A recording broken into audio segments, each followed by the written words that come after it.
Hello everyone, welcome back. So আমি শিপ্রা, তোমাদেরই friend.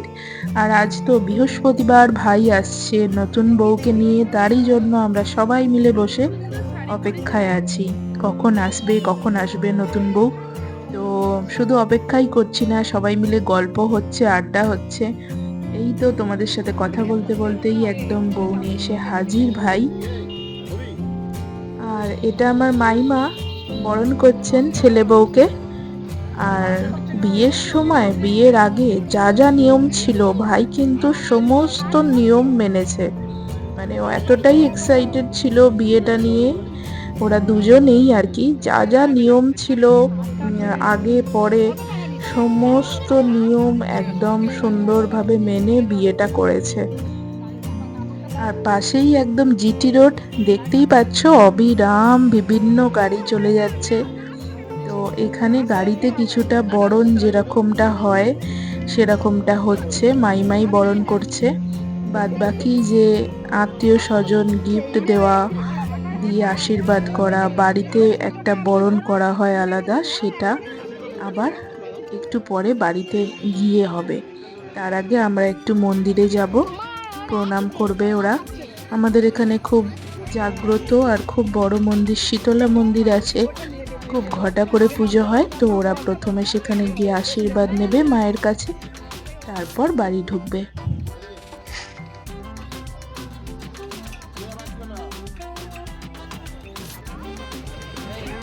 তারপর ভাই আর ভাইয়ের বউকে নিয়ে টোটোতে উঠলাম, কেন কি মন্দিরে যাওয়ার জন্য সুবিধা হবে, ওই জন্য টোটোতে যাচ্ছি।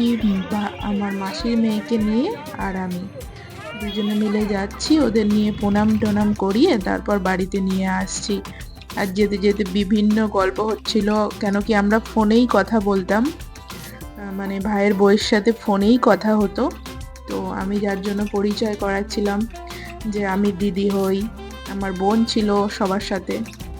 আর এই তো আমরা এসে গেছি শীতলা মন্দিরে, তোমরা দেখতেই পাচ্ছ। এই যে ছোট্ট থেকে বহু ইমোশন এখানে জড়িয়ে আছে, ভীষণ একটা আবেগ। মানে শীতলা মন্দির মানে এখানে বিরাট একটা পুজো হয়, মেলা হয়, ভীষণ একটা আবেগের ব্যাপার, ভীষণ একটা আনন্দের ব্যাপার, এলেই যেন মনটা ভালো হয়ে যায়।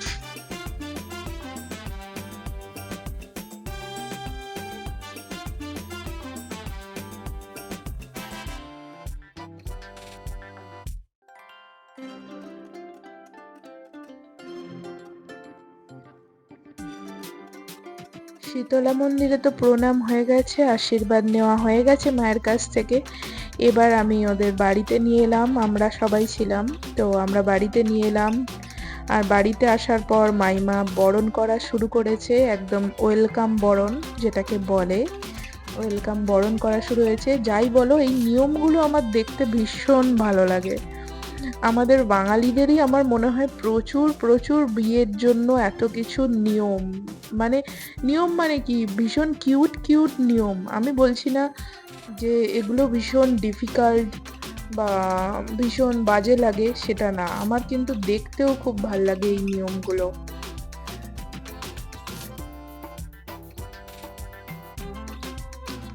আর দুজনকেই ভীষণ ভীষণ কিউট লাগছে আজকে, মানে একটু অন্য রকম লাগছে দুজনকেই বিয়ে হয়ে যাওয়ার পরে।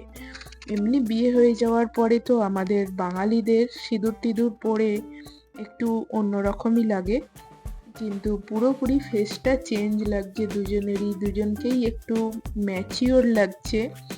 যাই হোক, খুব খুব কিউট লাগছে। তোমরা অবশ্যই কমেন্টে জানিও তোমাদের কিরকম লেগেছে।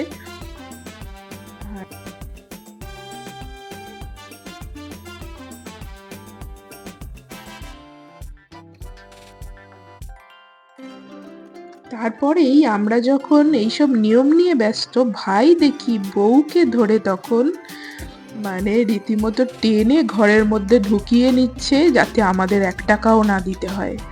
এই নিয়মটা কাদের আছে তোমরা নিশ্চয়ই জানিও। ঘর আগলে রাখলে মানে আমাদের ননদদের টাকা পয়সা বা কিছু গিফট দিতে হয়, তো যার জন্য ভাই টেনে ঘরে ঢুকিয়ে নিয়েছে যাতে আমাদের কিছু দিতে না হয়। তারপরেই শুরু হলো ধান আর কড়ি দিয়ে খেলা। এটাও কিন্তু একটা নিয়মেরই অঙ্গ। বাঙালি বিয়ের ভীষণ একটা মানে খুব একটা হাসির মজার একটা গেম হয়। তো কাদের কাদের আছে এই নিয়মটা নিশ্চয়ই জানিও। আমি তো বেশ এনজয় করছিলাম আর সবাই মিলে ওদের বিভিন্ন মজার মজার কথা বলছিলাম, ভীষণ মজা হচ্ছিল।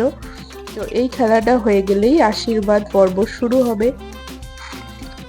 ভাই যা ধান দিচ্ছে বউ সমস্ত কিছু লুকিয়ে রাখছে, আর ভাই জিজ্ঞাসা করলে বলতে হবে ছেলে মেয়েকে খাওয়াচ্ছি তাই, কিন্তু আসলে বউ কিন্তু লুকিয়ে রেখেছে সেই সমস্ত কিছু।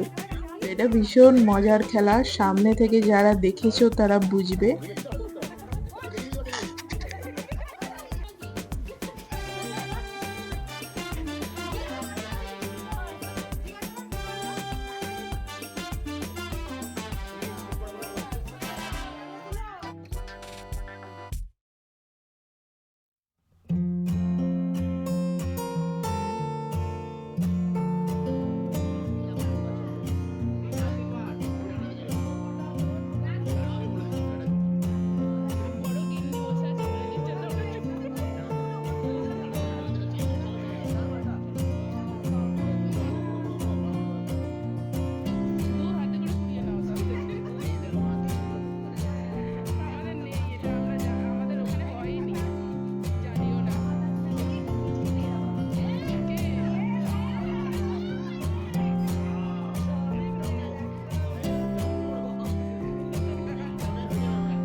ব্যাপারটা একবার ভাবো, মানে বাড়িতে আমরা রীতিমতো নিয়ম গেছি ভুলে, ক্যামেরাম্যান আমাদের ইন্ট্রোডাকশন দিচ্ছে কোন নিয়মটা কি করে হয়। মানে আমরা তো অবাক। তারপর বললাম ওরা অনেক বিয়ে বাড়ি যায়, তো অনেক জায়গাতে কাজ করে সে সমস্ত কিছু দেখে কোথায় কি নিয়ম, যার জন্য ওদের নিয়মগুলো মনে থাকে। কিন্তু আমাদের তো অনেক দিন পর পর বিয়ে, নিয়মগুলো কি করে আর মনে থাকবে। নিয়মগুলো আছে এইমাত্রই জানি।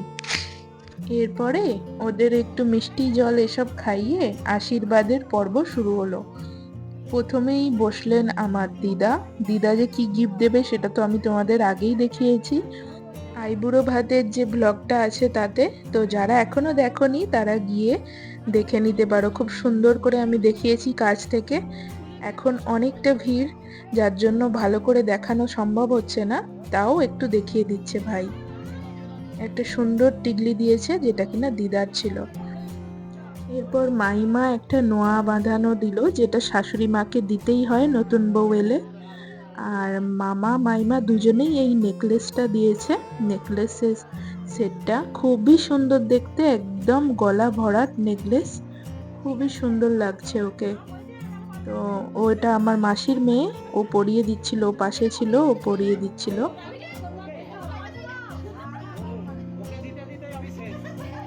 এরপরে যারা আছেন বড়রা বাড়ির, দাদু দিদা মাসি সবাই দেওয়া হয়ে গেলে তারপর আমাদের গিফটগুলো আমরা দেব।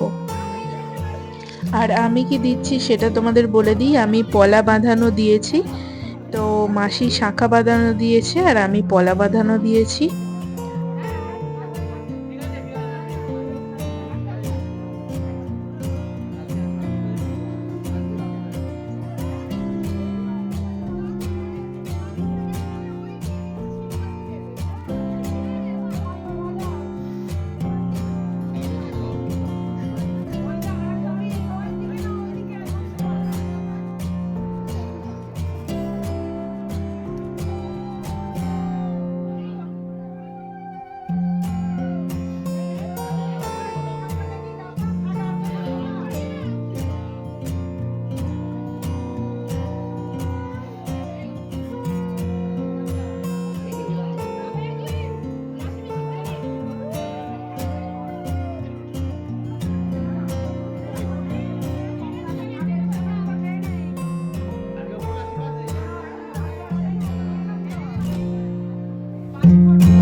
শেষ হওয়ার পর নতুন বরকনেকে নিয়ে আসা হলো একদম রান্নাঘরে, যেখানে রান্না হচ্ছিল দুপুরে সেই সমস্ত খাবার। নতুন বরকনেকে, বিশেষত বাড়ির বউকে দেখতে হয় সমস্ত খাবার, আর সমস্ত হাতে ধরে দেখে, আর যারা রান্না করছিলেন তাদের কিছু টাকা পয়সা দিতে হয়, এটা নিয়মে আছে। তো সেই নিয়মটাই এখানে এলো ওরা করতে। এরপর স্নান টান করে ওকে ভাত কাপড়ের রিচুয়ালসের জন্য রেডি করা হচ্ছে।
খুব সুন্দরভাবে ভাত কাপড়ের অনুষ্ঠান হওয়ার পর আমরা বউকে বলছিলাম নিউলি হাজবেন্ডকে প্রণাম করতে, তার জায়গায় ভাই ওর বউকে প্রণাম করে বসলো। আমরা তো একদম মানে হেসে লুটোপুটি, সবাই যে যেখানে ছিল, দেখে বুঝতেই পারছো সেই মুহূর্তে কি অবস্থা। অবশেষে ভাই প্রণাম নিল, কি অবস্থা ভাবো।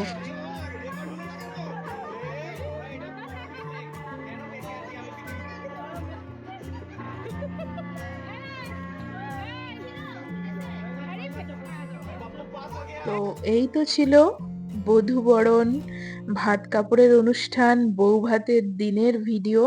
তোমাদের কিরকম লেগেছে তোমরা অবশ্যই কমেন্টে জানিও। আর নেক্সট দিন ফিরে আসছি রিসেপশনের ব্লগ নিয়ে, রিসেপশনের দিনের ব্লগ নিয়ে। তো অবশ্যই সঙ্গে থেকো, পাশে থেকো, ভালো থেকো তোমরা সবাই।